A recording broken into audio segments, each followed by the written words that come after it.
ሰላም ውድ የኢንፎቴመንት የዩቲዩብ ቻናል ቤተሰቦች ነኝ ፋሲል ነኝ። ዛሬም በሌላ አዲስ ቪዲዮ አዲስ መረጃ መጥቻለሁ። ትላንትና የለቀኩላችሁ በተለይ ደግሞ ዲቪ 2027 በዚህ ዓመት የዘገየበትን ምክንያት በተወሰነ መንገድ እና ጠቅለል ባለ መንገድ ገልጬላችሁ ነበር።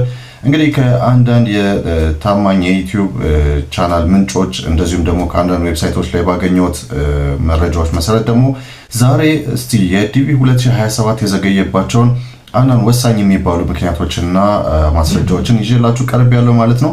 እንደምታውቁት ከዚህ በፊት እንግዲህ ዲቪ ዘግይቶ ያውቃል። እርግጥ ነው በአንዳንድ ሁኔታዎች ዘግይቶ ያውቃል። ሆኖም ግን በጣም የተለመደው ደግሞ ከጥቅምት መጀመሪያዎቹ እስከ ጥቅምት መጨረሻዎቹ ወይም ደግሞ እስከ ህዳር መጀመሪያዎቹ ድረስ ብቻ የዲቪ መሙያ ቀን እንደሚጀመር ነው ሁልጊዜም የሚታወቀው፣ ባለፈው ዓመት ከዛም በፊት በነበሩት ጊዜያት ማለት ነው።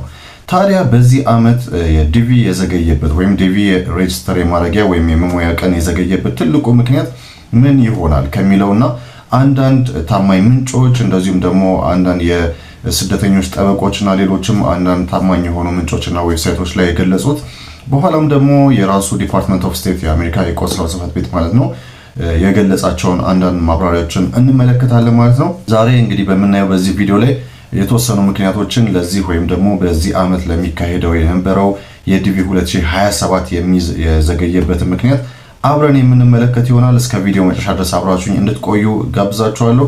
እንደዚሁም ደግሞ በተለይ ደግሞ ከዲቪ ጋር በተያያዘ ደግሞ እናንተም እንዳትጭበረበሩና ትክክለኛ ያልሆኑ መረጃዎችን በመስማት ባልሆነ መንገድ እንዳትታለሉ የሚያደርጋችሁን ወሳኝ የሆነ መረጃ ይዤላችኋለሁ ማለት ነው። እስከ ቪዲዮ መጨረሻ ድረስ አብረን እንድንቆይ በዚህ አጋጣሚ ግብዣን አቀርባለሁ። ለዚህ ቻናል አዲስ ከሆናችሁ ደግሞ ሰብስክራይብ ማድረጋችሁ እንደዚሁም የደወል ምልክት መንካታችሁን አትርሱ። እንደዚሁም ደግሞ ይሄን ቪዲዮ ሼር እና ላይክ የምታደርጉ ከሆነ ደግሞ ሌሎችም ይሄንን ወቅታዊ የሆነ መረጃ ማግኘት ይችላሉ ማለት ነው። ለማንኛውም ዛሬ ወደ ያስኩላችሁ መረጃ በቀጥታ እንተላለፋለን።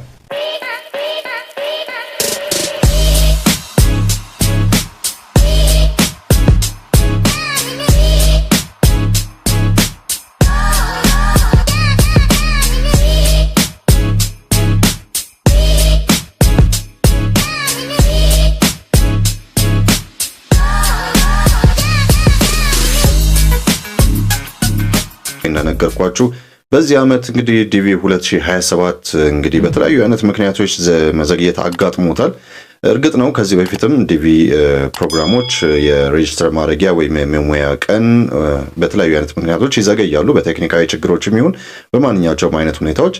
በአሁኑ ዲቪ 2027 የመሙያው ቀን ወይም ሬጅስተር የማድረጊያው ቀን የዘገየባቸው አንዳንድ ምክንያቶች ምንድን ናቸው የሚሉ አንዳንድ ማጣራቶችን ለማድረግ ሞክሬያለሁ።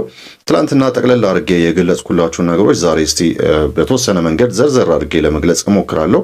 እንግዲህ እነዚህን መረጃዎች የሚያገኘሁት ከተለያዩ አይነት ዌብሳይቶች እና እንደዚሁም ደግሞ ከአንዳንድ የታማኝ የዩቲዩብ ቻናል ምንጮች ላይ ነው። ለዚህም ከልብ አድርጌ አመሰግናለሁ። እነዚህን መረጃዎችን ያገኘሁባቸውን የዩቲዩብ ምንጮችም ሜንሽን አደርጋለሁ። ለማንኛውም ግን በዋናነት ምክንያቶቹ ምን ይሆናሉ ተብለው የሚጠበቁት ምክንያቶች ምንድን ናቸው? እንደዚሁም ደግሞ ራሱ ዲፓርትመንት ኦፍ ስቴት በተለያዩ አይነት ድረገጾቹ ላይ የገለጻቸው አንዳንድ ነገሮች እና በተለይ ደግሞ በዚህ ዓመት ለመመዝገብ ዝግጁ ለሆኑ በሙሉ የሰጣቸው ማሳሰቢያዎች ምንድን ናቸው የሚለውን በተወሰነ መንገድ በአጭሩ ለመመልከት እንሞክራለን። የመጀመሪያው ትልቁና ዋነኛው ምክንያት የአዲስ የምዝገባ ክፍያ ነው። ይሄም ደግሞ እንደምታውቁት ዲቪ በዚህ ዓመት በዲቪ ፕሮግራም አዲስ የሆኑ አንዳንድ ለውጦች ተደርገዋል። ከዚህ በፊት እንደምታውቁት ዲቪ ለመመዝገብ ምንም አይነት ክፍያ አይጠየቅም። በኋላ ላይ ግን ያለፉ ወይም ደግሞ የዲቪ የደረሳቸው በሙሉ ደግሞ ለቪዛ ቃለ መጠይቅ ለማድረግ $330 አካባቢ ይጠየቁ ነበረ። ሆኖም ግን ከዛ ውጪ ግን ዲቪ ያልደረሳቸው ሰዎች ከክፍያ ነፃ ናቸው ማለት ነው። በዚህ ዓመት ግን ይሄንን የክፍያ ስርዓት ለሁሉም ለማከፋፈል ሲባልና ፍትሐዊ ለማድረግ ሲባል ግን የዲቪ መመዝገቢያን ሁኔታ ከነፃ ወደ $1 እንዲሸጋገር ተደርጓል። ወይም ደግሞ $1 የምዝገባ ክፍያ መፈጸም እንዲጀመር ተደርጓል። ታዲያ አንደኛው ለዲቪ 2027 መዘግየት ነው ተብሎ የተጠቀሰው አንደኛው ምክንያት ይሄ የታሪፍ መደረጉ ነው። እንግዲህ እንደምታውቁት ይህንን ነገር ለማድረግ አንዳንድ ሲስተሞችን ማዘጋጀት ይጠይቃል። ምክንያቱም በዘፈቀደ የሚሆን ነገር ስላልሆነ ማለት ነው። እንግዲህ ዲፓርትመንት ኦፍ ስቴት በመስከረም 16 2025 ላይ በዚህ በዲቪ ሬጅስትሬሽን ላይ $1 ወይም አንድ የአሜሪካ ዶላር ክፍያ እንዲጨመርበት ተደርጓል ማለት ነው። ወይም ደግሞ ለምዝገባ $1 ክፍያ ከዚህ ዓመት ጀምሮ እንዲጀመር አሳስቧል። ይሄ ደግሞ ለፍትሃዊ ክፍፍል ሲባል ነው። ስለዚህ ክፍያውን የማስተናገጃ ስርዓት በዓለም አቀፍ ደረጃ መገንባቱ ደግሞ የመዘግየቱ ምክንያት ሊሆን ይችላል ተብሎ ነው እንግዲህ በጣም ብዙ የስደተኞች ጠበቆችና የተለያዩ ተንታኞች የሚናገሩት።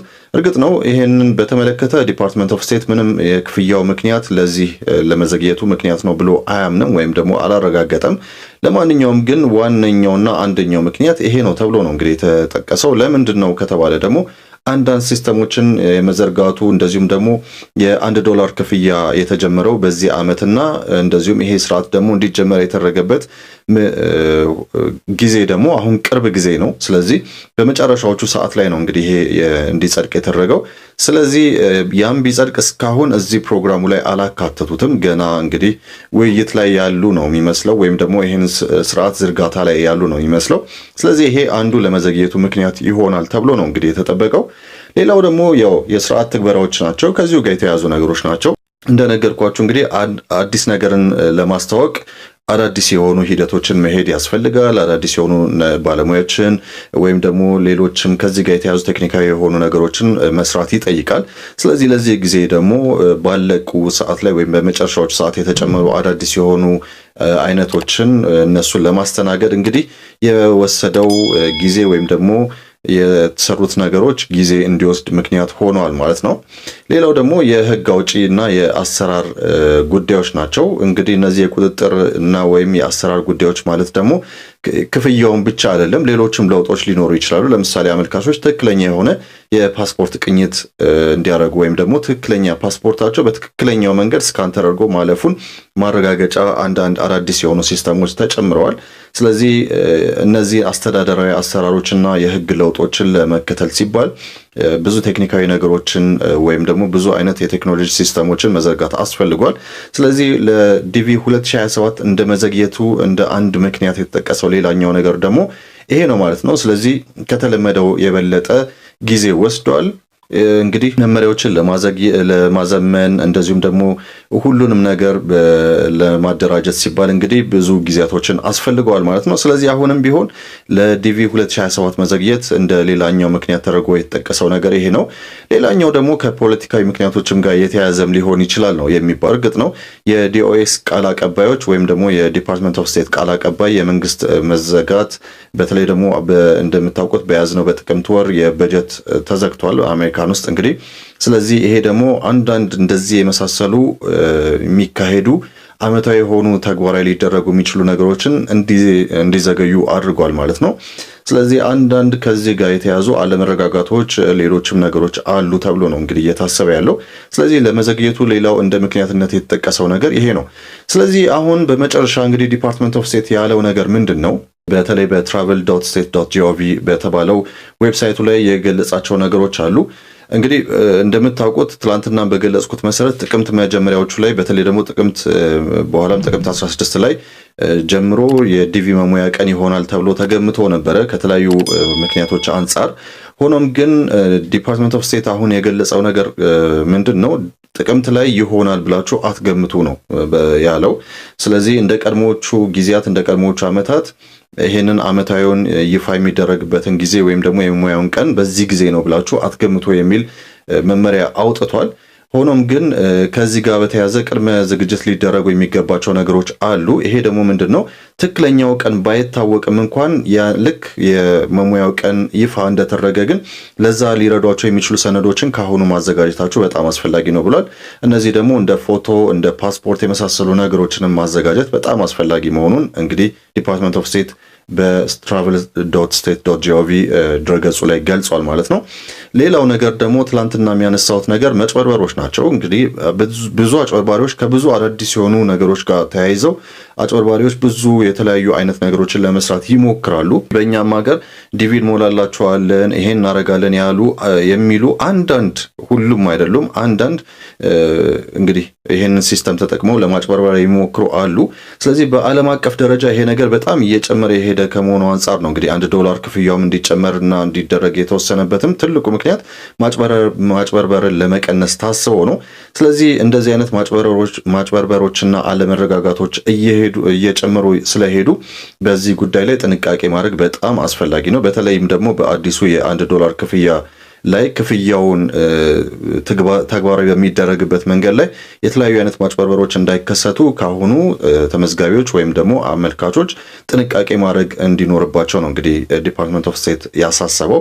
ስለዚህ ክፍያ የሚፈጸመው በትክክለኛውና በኢንተርናሽናል የአሜሪካን በመንግስት እንግዲህ ወይም ደግሞ ለዚህ ዓላማ በተጠቀሰው ይፋዊ ድረገጽ ላይ መጠቀም ነው የሚቻለው ወይም ደግሞ በዓለም አቀፋዊ ካርዶች ወይም ደግሞ እዛ ላይ በሚጠቀሱት ካርዶች አማካይነት ብቻ ነው ክፍያ የሚፈጸመው። ስለዚህ አሁን እንግዲህ ክፍያዎች የሚፈጸሙበትን መንገድ በተመለከተ እንግዲህ አጭበርባሪዎች በጣም በርካታ ነገሮችን ሊፈጽሙ ይችላሉ ስለሚባል ከወዲሁ ተመዝጋቢዎች በጣም ጥንቃቄ ማድረግ እንዳለባቸው ነው የገለጸው ዲፓርትመንት ኦፍ ስቴት እንግዲህ በtravel.state.gov ድረገጹ ላይ ማለት ነው። ሌላውና በመጨረሻው ያሳሰበው ነገር አትደናገጡ የሚል ማሳሰቢያ ነው። ይሄ አትደናገጡ ማለት ፕሮግራሙ አልተሰረዘም ዘገየ እንጂ አልተሰረዘም ነው ያለው። ስለዚህ የተለያዩ አይነት ምክንያቶች ለመዘግየቱ እንደ ምክንያቶች ተደርገው ተገልጸዋል። ሆኖም ግን ያ ማለት ዲቪ 2027 በዚህ ዓመት አይኖርም ማለት አይደለም። አሁንም ቢሆን የጥቅምት መጨረሻዎቹም ጊዜያት ሊሆኑ ይችላሉ፣ የህዳር መጀመሪያዎቹም ጊዜያት ሊሆኑ ይችላሉ። ብቻ የትኛውም ዓመት ላይ ይሁን ሁልጊዜም ዝግጁ ሆናችሁ እና የሚጠበቁባችሁ ነገሮች አዘጋጅታችሁ ጠብቁ የሚል ማሳሰቢያ ሰጥቷል። ስለዚህ መደናገጥ አያስፈልግም። ፕሮግራሙ እንዳለ ነው። ምንም የተሰረዘ ነገር የለም ማለት ነው። ለማንኛውም ትላንትና በጥቅሉ ያቀረብኩላችሁ ነገሮች ዛሬ ዘርዘር አድርጌ በዚህ መንገድ አቅርቤላችኋለሁ። ከዚህ እንደምትጠቀሙ ተስፋ አደርጋለሁ። እናንተም እንግዲህ በዚህ ዓመት ዲቪ ለመሙላት ዝግጁ የሆናችሁ በሙሉ ወሳኝ የሚባሉ መረጃዎችን ማዘጋጀት እንደዚሁም ደግሞ ሌሎችን ከመጭበርበር ጋር የተያያዙ ነገሮችን ላይ ደግሞ ጥንቃቄ ማድረግ ይጠበቅባቸዋል። ሌላው ነገር ደግሞ ቀኑን ባለመገመትና ትክክለኛው ቀን ይሄ ነው ተብሎ በይፋዊ ድረገጽ ላይ እስካልተነገረ ድረስ ምንም አይነት ሌሎችን መረጃዎችን ማየት ወይም መስማትም አያስፈልግም። ትክክለኛውና ይፋዊ ድረገጹ በዲኦኤስ ወይም ደግሞ ዲፓርትመንት ኦፍ ስቴት ያዘጋጀው የራሱ dvprogram.state.gov አለ። ስለዚህ በዛ ላይ ብቻ ይህንን ማረጋገጥ ይቻላል ማለት ነው። ሁልጊዜ ቼክ ማድረጋችሁን አትርሱ። እንግዲህ ይህንን ይመስል ነበር የዛሬው ቪዲዮ ዓላማ። ስለዚህ በሚቀጥለው ደግሞ በሌላ ቪዲዮ ተመልሰን እንገናኛለን። አዳዲስ ነገሮች እስካሉ ድረስ እኔም ደግሞ ወዲያው እነዚህ መረጃዎች የማደርሳችሁ ይሆናል ማለት ነው። እንግዲህ ይህን መረጃ ላገኘሁባችሁ ምንጮች በሙሉ ከልብ አድርጌ አመሰግናለሁ። በሚቀጥለው ደግሞ በሌላ ቪዲዮ ተመልሰን የምንገናኝ ይሆናል። ለዚህ ቻናል አዲስ ከሆናችሁ ሰብስክራይብ ማድረጋችሁን አትርሱ። እንደዚሁም ደግሞ የደውሏ ምልክት በመንካት ሁሌ እንደዚህ የመሳሰሉ ወሳኝ መረጃዎችን እንዲደርሳችሁ ማድረግ ትችላላችሁ። እንደዚሁም ደግሞ ይሄንን ቪዲዮ ላይክ እና ሼር በማድረግ ደግሞ ሌሎችም እንደዚህ ከመሰሉ ቪዲዮዎች እንዲጠቀሙ ማድረግ ትችላላችሁ ማለት ነው። በሌላ ቪዲዮ ተመልሰን እንገናኛለን። መልካም ጊዜ